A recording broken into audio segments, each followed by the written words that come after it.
السلام علیکم ورحمۃ اللہ وبرکاتہ، نحمدہ ونصلی علی رسولہ الکریم، اما بعد۔ آج ہم نے سورہ بروج آیت نمبر 12 سے لے کر آیت نمبر 22 تک، یعنی آج سورہ بروج جو ہے وہ مکمل ہو جائے گی۔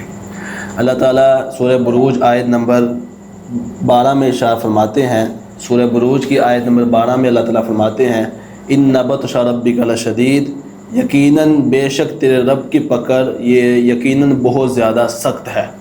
ان بے شک بطش ربک، تیرے رب کی پکڑ یقیناً بہت زیادہ سخت ہے۔ یعنی بطشہ کا معنی ہوتا ہے وہ پکڑ جس میں تیزی اور سختی موجود ہو، یعنی وہ سزا جس میں تیزی اور سختی موجود ہو، وہ پکڑ۔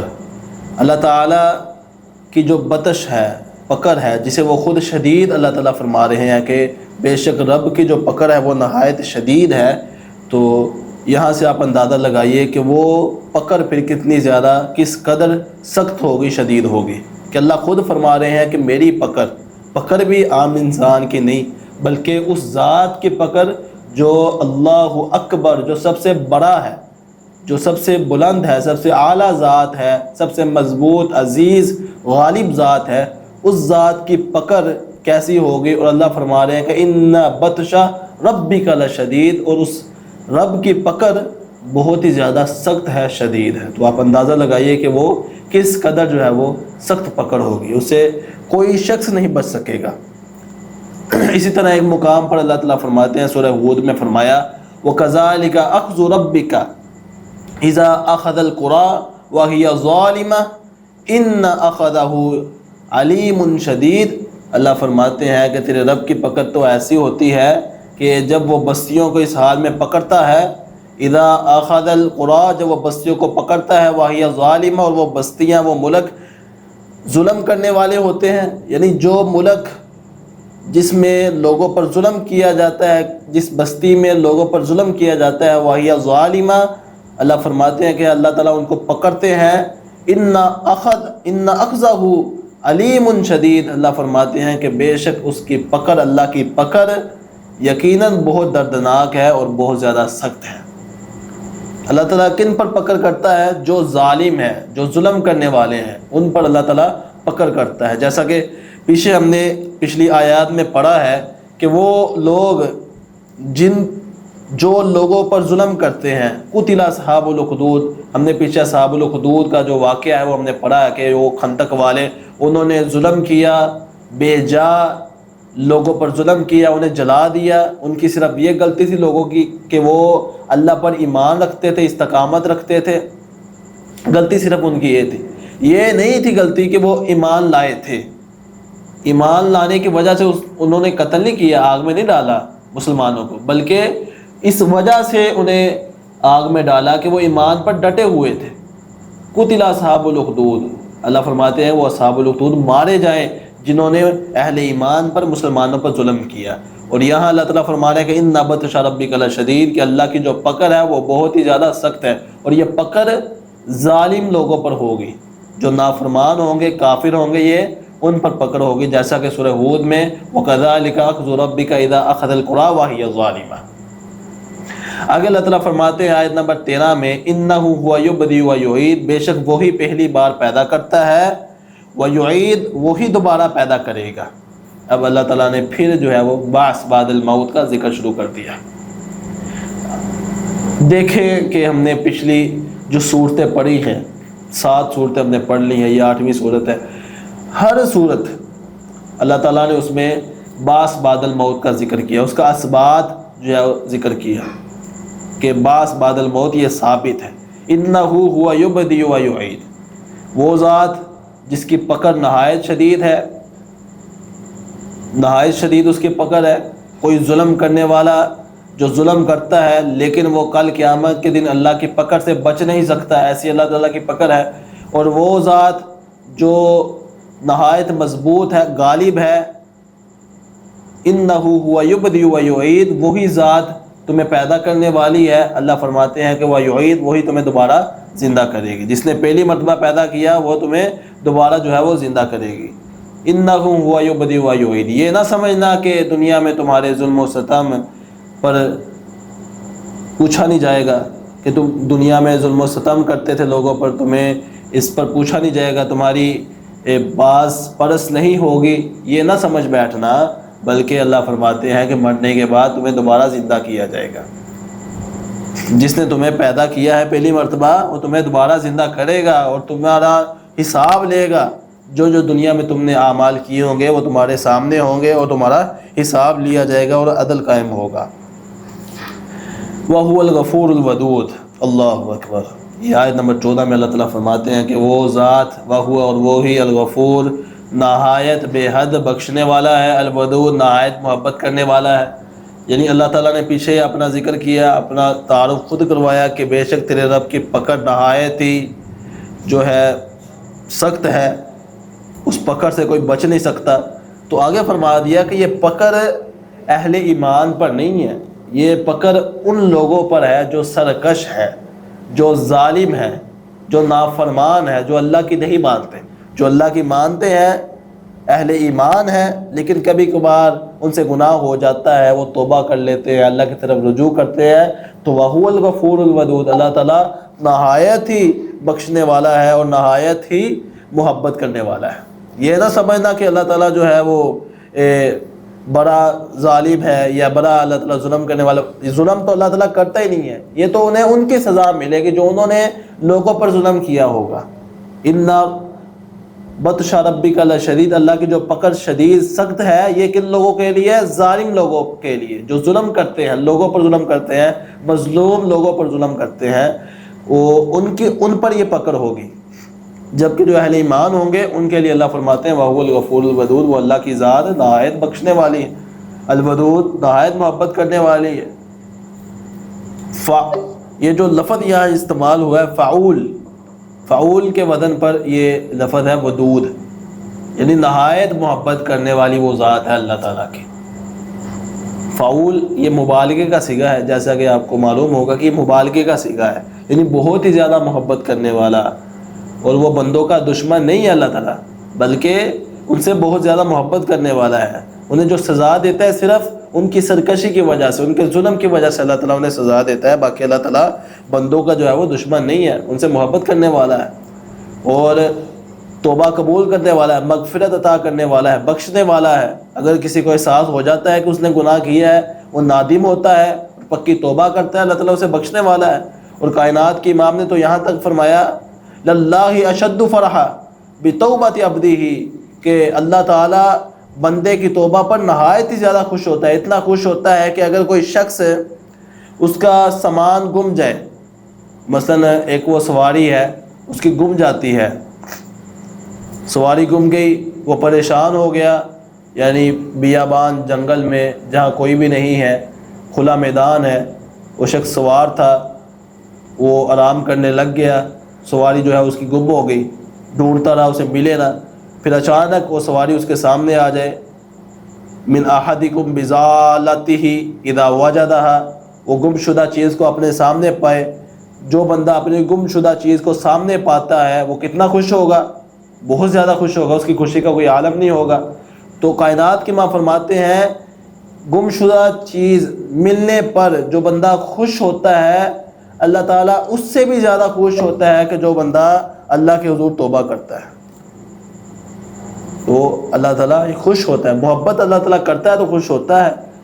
اہل ایمان سے اللہ تعالیٰ محبت کرتا ہے، اپنے بندوں سے محبت کرتا ہے، تو اللہ تعالیٰ کو یہ خوشی ہوتی ہے کہ وہ اللہ کی طرف رجوع کرتے ہیں. انہیں پتہ ہے کہ ہمارا ایک اللہ ہے جو ہماری دعا کو سنتا ہے، جو ہمیں دیکھ رہا ہے، ہمارے اعمال کو دیکھ رہا ہے. اگر ہم سے کوئی برا عمل ہو گیا، ہم نے اس کی طرف رجوع کرنا ہے، توبہ کرنی ہے، تو اللہ تعالیٰ اس بات پر نہایت خوش ہوتا ہے. اور ایک حدیث میں آیا ہے کہ اگر تم گناہ کرنا چھوڑ دو تو اللہ تعالیٰ تمہاری جگہ کوئی اور قوم کو لے آئے جو گناہ کرے اور وہ اللہ سے پھر مغفرت طلب کرے، معافی مانگے، اللہ تعالیٰ انہیں معاف کر دے.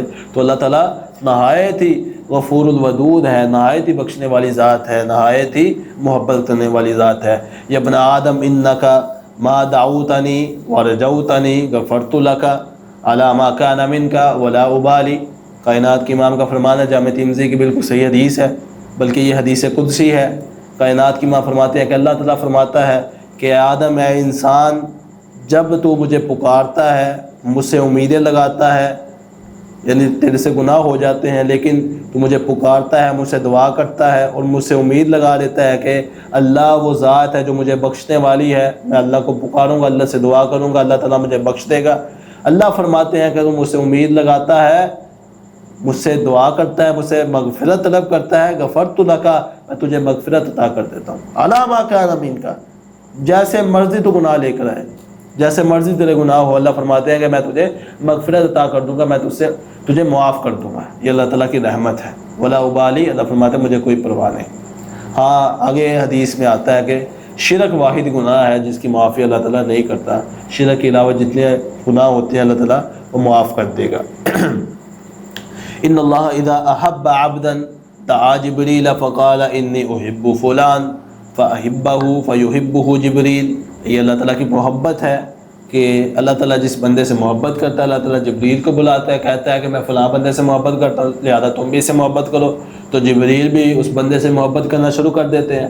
پھر اللہ تعالیٰ حکم دیتا ہے کہ جبریل آسمان میں اعلان کرو کہ اللہ اس فلاں بندے سے محبت کرتا ہے، سارے آسمان والے اس بندے سے محبت کریں، سارے آسمان والے اس بندے سے محبت کرنا شروع کر دیتے ہیں۔ اللہ پھر جبریل کو بلاتے ہیں، جبریل اعلان کرو، زمین میں جا کر اعلان کرو، تمام اہل ارض زمین والے اس بندے سے محبت کریں جس سے میں اللہ محبت کر رہا ہوں۔ جبریل علیہ السلام اللہ کے حکم پر اہل ارض زمین والوں میں یہ اعلان کر دیتے ہیں کہ اللہ فلاں بندے سے محبت کرتا ہے لہذا تم بھی اس بندے سے محبت کرو، تو جس سے اللہ محبت کرتا ہے پھر اہل ارض اہل سما اس بندے سے محبت کرنا شروع کر دیتے ہیں۔ اللہ تعالیٰ ایسے بندے کو قبولیت عامہ عطا کر دیتا ہے، شہرت عطا کر دیتا ہے۔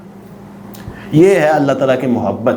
وَهُوَ الْغَفُورُ الْوَدُودُ۔ اللہ تعالیٰ سورہ بروج کی آیت نمبر 13 میں یہی فرما رہے ہیں کہ یہ آیت نمبر بلکہ 14 میں یہی فرما رہے ہیں کہ اللہ تعالیٰ نہایت ہی بخشنے والا ہے۔ اللہ تعالیٰ سورہ بروج کی آیت نمبر 14 میں یہی فرما رہے ہیں کہ وَهُوَ الْغَفُورُ الْوَدُودُ، وہ نہایت ہی بخشنے والا ہے اور نہایت ہی محبت کرنے والا ہے۔ تم اللہ کے در پر آ کر تو دیکھو، اللہ سے محبت تو مانگو، اللہم انی اسألک حبک وحب من یحبک والعمل الذی یبلغنی حبک، کثرت کے ساتھ یہ دعا کیا کرو، اللہ سے اللہ کی محبت کو مانگا کرو، اللہ تعالیٰ نہایت محبت کرنے والا ہے۔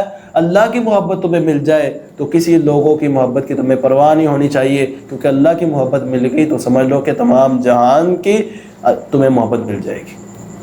اہل سما اہل ارض تم سے محبت کریں گے کہ اگر تمہیں اللہ کی محبت مل گئی۔ تو یہ آیت نمبر 14 میں اللہ تعالیٰ نے اپنی رحمت کا، اپنی مغفرت کا اور محبت کا ذکر کیا کہ اللہ تعالیٰ صرف غصہ کرنے والا، پکڑ کرنے والا، قہر کرنے والا نہیں ہے، بلکہ اللہ تعالیٰ اہل ایمان پر نہایت ہی مہربان ہے، نہایت ان سے محبت کرنے والا ہے۔ اللہ تعالیٰ جو سزا دیتا ہے، پکڑ کرتا ہے، وہ تو صرف ان کی سرکشی کی وجہ سے کرتا ہے، ان کے ظلم کی وجہ سے کرتا ہے جو وہ ظلم دنیا میں کرتے ہیں۔ ذو العرش المجید، اللہ کی ذات وہ ذات ہے ذو العرش المجید جو عرش کا مالک ہے، عرش والی ذات ہے، المجید بڑی شان والا ہے۔ اللہ کی ذات کو معمولی نہ سمجھنا، اللہ بہت بالا، بہت بلند اور اعلیٰ شان والا ہے۔ ذو العرش المجید، عرش والا، اور عرش یہ بہت بڑی مخلوق ہے۔ حدیث میں آتا ہے، کائنات کی ماں فرماتے ہیں کہ اللہ کے عرش کے مقابلے میں، بلکہ حدیث میں آتا ہے کہ اللہ کی کرسی کے مقابلے میں، اللہ کی کرسی کے مقابلے میں زمین و آسمان اس طرح ہے جس طرح چٹیل میدان میں ایک چھلا، چٹیل میدان ہو اور اس میں ایک چھلا پڑا ہو، اس کی کیا وقت ہے، کیا ہے، معمولی سا نظر نہیں آتا۔ تو یہ اسی طرح اللہ فرماتے ہیں، کائنات کی ماں فرماتے ہیں کہ اللہ کی کرسی کے مقابلے میں زمین و آسمان کی حیثیت ایسے ہے جیسے ایک چھلا ہے۔ حالانکہ زمین و آسمان یہ بہت بڑی مخلوق ہے۔ اور آگے کائنات کی ماں فرماتے ہیں کہ اللہ کے عرش کے مقابلے میں کرسی کی جو وقت ہے وہ ایسے ہے کہ چٹیل میدان میں پڑا ہوا ایک چھلا۔ اور ذو العرش المجید، اللہ تعالیٰ عرش والا ہے، مجید بڑی شان والا ہے، اور یہ اقتدار اللہ تعالیٰ کا عارضی نہیں ہے۔ المجید اللہ تعالیٰ شان والا ہے اور عرش عظیم کا مالک ہے۔ اور یہ بھی نہ سمجھنا کہ اللہ تعالیٰ جو ہے وہ تمہیں تمہارے جو گناہ ہوں گے، تمہارے ظلم ہوں گے، ان کی تمہیں سزا نہیں دے گا، سزا دے گا۔ فعال لما یرید، جو کچھ اللہ تعالیٰ چاہتا ہے وہ کر گزرتا ہے۔ یہ آیت نمبر 16 میں اللہ تعالیٰ آگے فرماتے ہیں فعال لی، وہ کر گزرنے والا ہے، لما یرید، جو وہ ارادہ کرتا ہے۔ یہ نہ سمجھنا کہ اللہ تعالیٰ بے بس ہو جائے گا، جو اس نے ارادہ کیا ہوگا، جس طرح تم بے بس ہو جاتے ہو، تم کو ارادہ کرتے ہو لیکن نہیں کام کر پاتے، تو یہ نہ سمجھنا کہ اللہ تعالیٰ بے بس ہو جائے گا۔ فعال لما یرید، اللہ ارادہ کرتا ہے، اسے کر گزرنے والا ہے۔ ذو العرش المجید، عظیم عرش کا مالک ہے، مجید بڑی شان والا ہے، بلند و بالا ہے، زبردست ہے، قوت والا ہے، اور فعال لما یرید، جو وہ ارادہ کرتا ہے اسے کرتا ہے، ضرور اسے کر گزرتا ہے۔ آگے مزید اللہ تعالیٰ نے کچھ مثالیں دی، کہا کہ حل اتاک حدیث الجنود، کیا تیرے پاس ان لشکروں کی خبر پہنچی، فرعون و ثمود، جو فرعون اور سمود تھے۔ اللہ تعالیٰ نے آگے فرعون کا تذکرہ شروع کیا اور سمود کا تذکرہ شروع کیا، کیونکہ یہ اپنے آپ کو بڑا پاورفل سمجھتے تھے، یہ اپنے آپ کو بڑا طاقتور سمجھتے تھے، اپنے آپ کو بڑا مال و دولت والا سمجھتے تھے۔ اور فرعون نے، ظالم نے کیا کیا، رب ہونے کا دعویٰ کر دیا، وقال انا ربکم الاعلی، اعلیٰ رب ہونے کا دعویٰ کر دیا، جیسا کہ سورہ نازعات میں ہم نے پڑھا ہے۔ یہ فرعون سمود یہ اپنے آپ کو بڑی شے سمجھتے تھے، بڑا طاقتور سمجھتے تھے، لیکن اللہ کی جو شان تھی، اللہ کی جو طاقت تھی، اللہ تعالیٰ نے انہیں زیر کر دیا، انہیں قیامت تک عبرت کا نشان بنا دیا۔ وہ اللہ تعالیٰ نے تذکرہ ان کا کیا، حل اتاک حدیث الجنود، کیا تیرے پاس ان لشکروں کی خبر پہنچی ہے۔ ان کے پاس بڑی بڑی جماعتیں تھیں، بڑے بڑے لشکر تھے، بڑے لوگ تھے ان کے اندر، لیکن اللہ تعالیٰ نے ان کو اور ان کے ساتھیوں کو تباہ و برباد کر دیا۔ فرعون ایک ظالم تھا، ظالم بادشاہ تھا۔ فرعون یہ بنی اسرائیل پر ظلم کرتا تھا، حضرت موسیٰ علیہ السلام کو اس نے جھٹلایا تھا، اور اعلیٰ رب ہونے کا نعوذ باللہ اس نے دعویٰ کیا تھا۔ اپنی لشکر، اپنی فوج پر اسے بڑا ناز تھا۔ جب موسیٰ علیہ السلام اپنی قوم کو لے کر نکلے تو فرعون نے اپنے لشکر کے ساتھ ان کا پیچھا کیا، ان کے پیچھے آیا، موسیٰ علیہ السلام کے لشکر کے پیچھے گیا۔ تو جب موسیٰ علیہ السلام سمندر کے مابین نکلے، یعنی جب موسیٰ علیہ السلام اپنے لشکر کے ساتھ گئے تو اللہ تعالیٰ نے سمندر کو راستہ دیا، یعنی سمندر کے درمیان راستہ قائم ہو گیا، تو موسیٰ علیہ السلام اور ان کے جو ساتھی تھے وہ آسانی کے ساتھ نکل کے سمندر کے دوسرے پار چلے گئے۔ لیکن جب فرعون جو جا رہا تھا ان کے پیچھے، جب ان کی باری آئی، فرعون کی باری آئی اور اس کے لشکر کی باری آئی، تو اللہ تعالیٰ نے سمندر کو فرعون اس کے لشکر پر بند ہو گیا، بند کر دیا۔ اللہ تعالیٰ نے سمندر کو فرعون اور اس کے لشکر پر بند کر دیا، سمندر کو حکم دیا کہ بند ہو جائے، تو سمندر نے فرعون ان کے لشکر کو تباہ و برباد کر دیا، غرق کر دیا، سب غرق ہو گئے۔ یہ اللہ تعالیٰ نے اپنی قدرت کا کرشمہ دکھایا، اپنی قدرت کے نظارے دکھائے کہ یہ جو ظالم تھا، بڑا اپنے آپ کو سمجھتا تھا، کہتا تھا کہ میرے اندر فوج ہے، لشکر ہے بڑے بڑے، تو اللہ تعالیٰ نے اسے اور اس کے لشکر کو، اس کی فوج کو سمندر میں غرق کر دیا، اور موسیٰ علیہ السلام کو صحیح سالم سمندر کے دوسرے پار پہنچا دیا۔ تو ان بطش ربک لشدید، یہ وہی آیت آپ نے اپنے ذہن میں رکھنی ہے جو اس کا ہم نے آغاز کیا ہے، آیت نمبر 12، ان بطش ربک لشدید، کہ تیرے رب کی پکڑ یہ نہایت شدید ہے۔ جب اللہ تعالیٰ پکڑتا ہے تو اللہ تعالیٰ نہایت سختی کے ساتھ پکڑتا ہے، جیسا کہ فرعون کو پکڑا، یہ اپنے آپ کو پتہ نہیں کیا سمجھتا تھا، جب اللہ تعالیٰ نے پکڑا تو بڑا سخت پکڑا، اسے اور اس کے لشکر کو سمندر میں غرق کر دیا۔ اور قوم سمود جو اللہ تعالیٰ نے ذکر کیا، فرعون و سمود، سمود کا ذکر کیا، یعنی قوم سمود اس سے مراد ہے۔ سمود، قوم سمود ایک طاقتور قوم تھی، نہایت طاقتور قوم تھی، مضبوط تھی۔ یہ پہاڑوں کو تراش کر گھر بناتے تھے، بڑے بڑے ان کے قد تھے، بڑی مضبوط تھی، پہاڑوں کو تراش کر یہ گھر بناتے تھے، یہاں سے آپ اندازہ لگائیں کہ یہ کتنی مضبوط قوم تھی۔ اللہ نے ان کی طرف صالح علیہ السلام کو بھیجا، نشانی کے طور پر انہیں ایک اونٹنی دی گئی، مگر انہوں نے کیا کیا؟ انہوں نے ظلم کیا، اس اونٹنی کو قتل کر دیا۔ نبی جو ان کی طرف بھیجے گئے تھے صالح علیہ السلام، ان کی نافرمانی کی، ان کی نہ مانی، تو نتیجہ کیا نکلا؟ اللہ تعالیٰ نے ایک زبردست چیخ، آواز، عذاب آئی، یعنی ایک چیخ بھیجی عذاب کی صورت میں، چیخ، تو پوری قوم اس چیخ سے ہلاک ہو گئی۔ قوم سمود کا جو اللہ تعالیٰ نے حال کیا وہ ایسے تھا کہ ایک چیخ کو بھیجا اور یہ پوری جو قوم تھی ہلاک ہو گئی، یعنی وہ چیخ عذاب کی شکل میں آئی تھی ان کے پاس۔ انہوں نے کیا کیا تھا کہ اپنے آپ کو بڑا مضبوط سمجھتے تھے، طاقتور سمجھتے تھے۔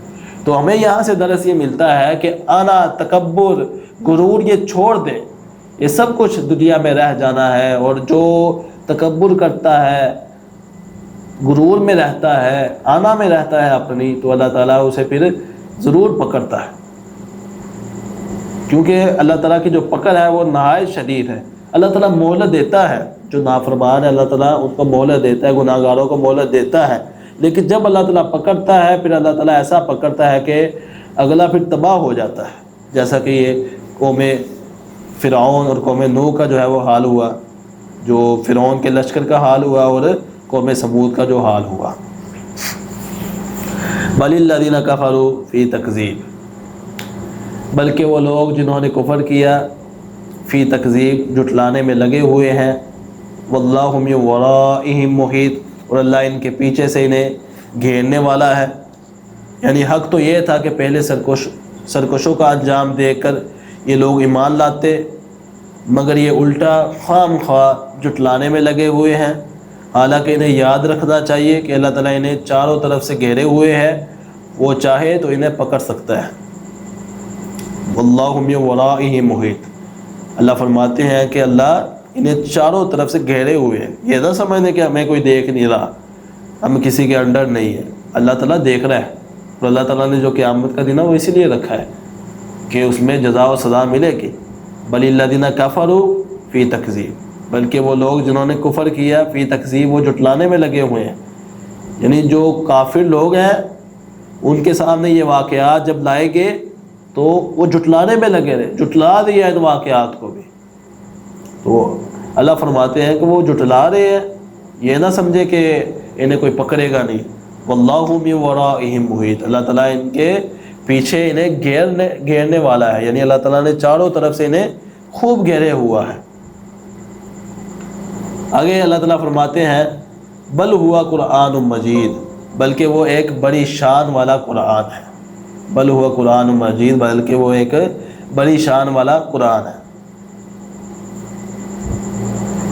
یعنی ان کا جو جھٹلانا ہے، کافروں کا جھٹلانا ہے، وہ اس لیے ہے کہ ان کا یہ خیال ہے کہ یہ کلام الہی نہیں ہے، یہ قرآن مجید جو ہے جس کے ذریعے ہمیں ڈرایا جا رہا ہے، جس کے ذریعے ہمیں نصیحت کی جا رہی ہے، کیا یہ کافر یہ سمجھتے ہیں کہ یہ کلام الہی نہیں ہے، اور یہ سمجھتے ہیں کہ یہ اس میں شیطان کا کچھ دخل ہے، قرآن مجید میں شیطان کا کچھ دخل ہے، یا یہ کسی بشر کا کلام ہے۔ اللہ فرماتے ہیں یہ نہ وہ سمجھ لیں، یہ نہ سمجھیں، بل ہوا قرآن مجید، بلکہ یہ قرآن ہے المجید، جو نہایت ہی شان والا ہے، بڑی شان والا یہ قرآن مجید ہے، بڑی شان والا یہ قرآن ہے۔ اسے یہ نہ سمجھیں کہ یہ کسی بشر کا کلام ہے، بلکہ یہ کلام الہی ہے اور بڑی شان والا قرآن ہے۔ فی لوح محفوظ، اور اس کی تختی میں لکھا ہوا ہے، فی لوح، اس کی تختی میں لکھا ہوا ہے جس کی حفاظت کی گئی ہے۔ فی لوح محفوظ، یہ لوح محفوظ میں ہے، لوح محفوظ میں ہے، یعنی یہ کسی شیطان کا اس میں دخل نہیں ہو سکتا، کیونکہ یہ لوح محفوظ میں ہے،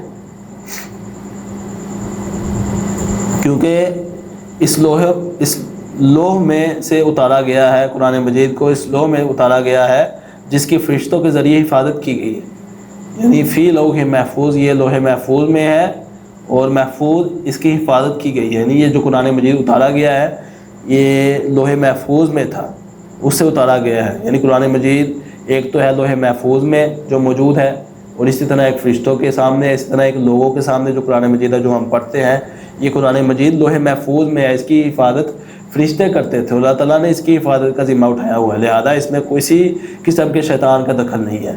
تو وہ یہ نہ سمجھے کہ اس میں شیطان کا دخل ہے یا کسی بشر کا کلام ہے، بلکہ یہ کلام الہی ہے اور یہ بڑی شان والا قرآن ہے، فی لوح محفوظ، اور یہ لوح محفوظ میں ہے۔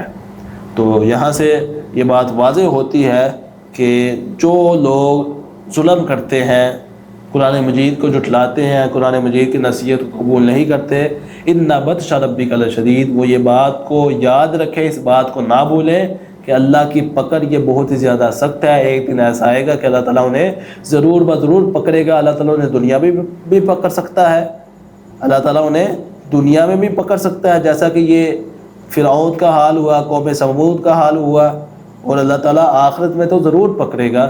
تو لہذا ہمیں چاہیے کہ ہم نصیحت حاصل کریں، قرآن مجید میں جو جو اوامر ہیں انہیں اپنائیں، اور جن جن کاموں کا اللہ تعالیٰ نے جن کاموں سے منع کیا ہے اس سے باز رہیں، اجتناب کریں۔ یہی قرآن کا حکم ہے اور یہی محمد رسول اللہ صلی اللہ علیہ وآلہ وسلم کا فرمان ہے۔ اللہ سے دعا ہے کہ اللہ تعالیٰ ہمیں جو کچھ سنا ہے اس پر عمل کرنے کی توفیق عطا فرمائے۔ والسلام علیکم ورحمۃ اللہ وبرکاتہ۔